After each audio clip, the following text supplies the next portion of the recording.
ಕನ್ನಡದ ನಂಬರ್ 1 ದಿನಪತ್ರಿಕೆ ವಿಜಯವಾಣಿಯಲ್ಲಿ ಪ್ರಕಟವಾಗಿರುವ ಈ ದಿನದ ಮಹತ್ವದ ಸುದ್ದಿಗಳನ್ನೊಮ್ಮೆ ನೋಡಿ ಬರೋಣ.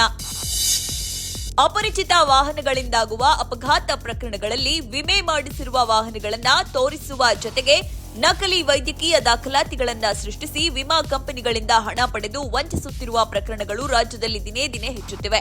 ಇಂತಹ ವಂಚನೆ ಜಾಲಗಳ ನಿಯಂತ್ರಣ ಹಾಗೂ ಪ್ರಕರಣಗಳ ತನಿಖಾ ಮೇಲ್ವಿಚಾರಣೆಗೆ ಡಿಐಜಿಯನ್ನು ನಿಯೋಜಿಸಲಾಗಿದೆ. ಈ ವಿಶೇಷ ವರದಿಗೆ ಮುಖಪುಟ ನೋಡಿ. ಸಾರ್ವಜನಿಕರ ಆರೋಗ್ಯ ಮತ್ತು ಗ್ರಾಹಕರ ಹಿತಾಸಕ್ತಿ ದೃಷ್ಟಿಯಿಂದ ಪನ್ನೀರ್ ಹೆಸರಿನಲ್ಲಿ ಮಾರಾಟವಾಗುತ್ತಿರುವ ಅನಲಾಗ್ ನಾನ್ ಡೈರಿ ಪನ್ನೀರ್ ನಿಷೇಧಿಸಿ ರಾಜ್ಯ ಸರ್ಕಾರ ಆದೇಶ ಹೊರಡಿಸಿದೆ. ಛತ್ತೀಸ್ಗಢ, ಮಹಾರಾಷ್ಟ್ರ ಬಳಿಕ ಕೃತಕ ಪನ್ನೀರ್ ವಿರುದ್ಧ ಕಠಿಣ ಕ್ರಮ ಕೈಗೊಂಡ 3ನೇ ರಾಜ್ಯ ಕರ್ನಾಟಕವಾಗಿದೆ. ಈ ಸುದ್ದಿಗೆ ವಿಜಯವಾಣಿ ಓದಿ. ರಾಜ್ಯದ ಸರ್ಕಾರಿ ಹಿರಿಯ ಪ್ರಾಥಮಿಕ ಶಾಲೆ ಹಾಗೂ ಪ್ರೌಢಶಾಲೆ ವಿದ್ಯಾರ್ಥಿಗಳಿಗೆ ಮಕ್ಕಳ ರಕ್ಷಣೆಗಿರುವ ಕಾನೂನುಗಳ ಅರಿವು ಮೂಡಿಸುವ ಜೊತೆಯಲ್ಲೇ ಸಂರಕ್ಷಣೆಗಾಗಿ ರಾಣಿ ಲಕ್ಷ್ಮೀಬಾಯಿ ಆತ್ಮರಕ್ಷಾ ಪ್ರಶಿಕ್ಷಣ ತರಬೇತಿ ಆರಂಭಕ್ಕಾಗಿ ಶಿಕ್ಷಣ ಇಲಾಖೆ ಆದೇಶ ಹೊರಡಿಸಿದೆ. ಈ ಸುದ್ದಿಗೆ ಇಂದಿನ ಸಂಚಿಕೆ ಓದಿ.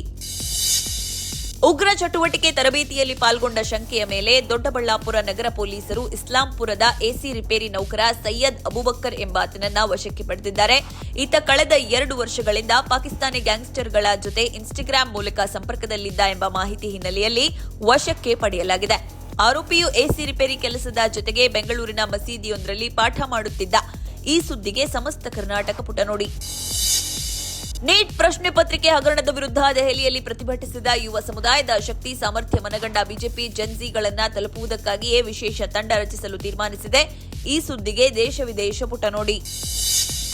ಒಂದೆಡೆ ಹಬ್ಬಗಳ ಸಂಭ್ರಮ, ಮತ್ತೊಂದೆಡೆ ಸಕ್ಕರೆ ಬೆಲೆ ಏರಿಕೆಯ ಕಹಿ. ಕಳೆದ ಕೆಲ ವಾರಗಳಲ್ಲಿ ದೇಶದಲ್ಲಿ ಸಕ್ಕರೆ ದಿಢೀರ್ ಏರಿಕೆಯಾಗಿದೆ. ಜುಲೈ 20ರಂದು ಕಿಲೋಗೆ 48.18 ರೂಪಾಯಿ ಇದ್ದ ಸರಾಸರಿ ದರ ಆಗಸ್ಟ್ 20ಕ್ಕೆ 55.70 ರೂಪಾಯಿಗೆ ಏರಿದೆ.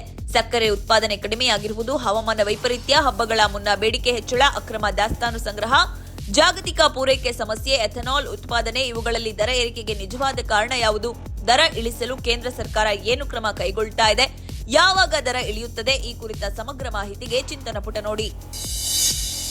ಜಾಗತಿಕ ಸೂಪರ್ ಪವರ್ ಅಮೆರಿಕ ತೀವ್ರ ಹಣಕಾಸಿನ ಬಿಕ್ಕಟ್ಟಿನತ್ತ ಹೆಜ್ಜೆ ಇಡುತ್ತಿದೆ. ಕೇವಲ 10 ವರ್ಷಗಳಲ್ಲಿ ಅಮೆರಿಕದ ರಾಷ್ಟ್ರೀಯ ಸಾಲ ಬರೋಬ್ಬರಿ 2 ಪಟ್ಟು ಹೆಚ್ಚಾಗಿದೆ. ಸದ್ಯ $40 ಟ್ರಿಲಿಯನ್ ಸಾಲದ ಸುಳಿಗೆ ದೊಡ್ಡಣ್ಣ ಸಿಲುಕಿದ್ದಾನೆ. ಈ ವಿಶೇಷಕ್ಕೆ ಇಂದಿನ ಸಂಚಿಕೆ ಓದಿ. ದೇಶದಲ್ಲಿ 15ರಿಂದ 29 ವರ್ಷದೊಳಗಿನ ಅಂದಾಜು 8.7 ಕೋಟಿ ಯುವಕರು ಶಿಕ್ಷಣ, ಉದ್ಯೋಗ ಅಥವಾ ತರಬೇತಿಯಲ್ಲಿ ತೊಡಗಿಸಿಕೊಂಡಿಲ್ಲ ಎಂದು ನೀತಿ ಆಯೋಗದ ವರದಿ ತಿಳಿಸಿದೆ. ಈ ಸುದ್ದಿಗೆ ಮನಿ ಮಾತು ನೋಡಿ. ಗೋಡೆಗಳಿಗೂ ಕಣ್ಣು ಕಿವಿಗಳಿರುತ್ತವೆ ಎಂಬ ನಾಣ್ಣುಡಿ ಹಳೆಯದಾಯಿತು. ಅದನ್ನೇ ಈಗ ಗ್ಯಾಡ್ಜೆಟ್ಗಳಿಗೂ ಕಣ್ಣು ಕಿವಿಗಳಿವೆ ಎಂದು ಬದಲಿಸಬೇಕಾಗಿದೆ. ಬೆಳಗ್ಗೆ ಬೆಡ್ ಪಕ್ಕದಲ್ಲೇ ಕೂಗುವ ಅಲಾರಾಂನಿಂದ ಹಿಡಿದು ರಾತ್ರಿ ನಿದ್ರೆಗೆ ಜಾರುವಾಗ ಪಕ್ಕಕ್ಕಿಡುವ ಮೊಬೈಲ್ ಫೋನ್ವರೆಗೂ ಪ್ರತಿಯೊಂದು ಡಿಜಿಟಲ್ ಉಪಕರಣವೂ ನಮ್ಮ ಮೇಲೆ ಕಣ್ಣಿಟ್ಟಿರುತ್ತೆ. ತಂತ್ರಜ್ಞಾನ ನಮಗೆ ನೀಡುತ್ತಿರುವ ಅನುಕೂಲಗಳ ಹಿಂದೆ ಡಿಜಿಟಲ್ ಕಣ್ಗಾವಲು ಇದೆ. ನಮ್ಮ ದಿನನಿತ್ಯದ ಚಲನವಲನ, ಮಾತುಕತೆ ಮುಂತಾದ ಖಾಸಗಿ ವಿಷಯಗಳನ್ನ ಗ್ಯಾಜೆಟ್ಗಳು ಹೇಗೆ ಸೆರೆ ಹಿಡಿಯುತ್ತಿವೆ? ಆ ಡೇಟಾ ಯಾರ ಕೈ ಸೇರ್ತಾ ಇದೆ? ಈ ಡಿಜಿಟಲ್ ಚಕ್ರವ್ಯೂಹದಿಂದ ನಮ್ಮ ಖಾಸಗಿತನವನ್ನು ರಕ್ಷಿಸಿಕೊಳ್ಳುವುದು ಹೇಗೆ? ಈ ಕುರಿತ ಸಮಗ್ರ ಮಾಹಿತಿಗೆ ವಿಜಯ ವಿಹಾರ ಓದಿ. ವಿಶ್ವ ಬ್ಯಾಡ್ಮಿಂಟನ್ ಚಾಂಪಿಯನ್ಶಿಪ್ ಮಹಿಳಾ ಡಬಲ್ಸ್ನಲ್ಲಿ ಅತಿಥೇಯ ಭಾರತ ಗಾಯತ್ರಿ ಗೋಪಿಚಂದ್ ಹಾಗೂ ತ್ರೀಸಾ ಜೋಲಿ ಜೋಡಿ ಸವಾಲು ಸೆಮಿಫೈನಲ್ನಲ್ಲಿ ಕೊನೆಗೊಂಡಿತು. ಶನಿವಾರ ನಡೆದ 4ರ ಘಟ್ಟದ ಪಂದ್ಯದಲ್ಲಿ ಹಾಲಿ ಚಾಂಪಿಯನ್ ಹಾಗೂ ವಿಶ್ವದ ನಂಬರ್ 1 ಚೀನಾದ ಲಿಯು ಶೆಂಗ್ಶುಟನ್ ನಿಂಗ್ ಜೋಡಿ ಎದುರು ಪರಾಭವಗೊಂಡ ಗಾಯತ್ರಿ ತ್ರೀಸಾ ಕಂಚಿನ ಪದಕಕ್ಕೆ ತೃಪ್ತಿಪಟ್ಟರು. ಈ ಸುದ್ದಿಗೆ ಕ್ರೀಡಾಪುಟ ನೋಡಿ.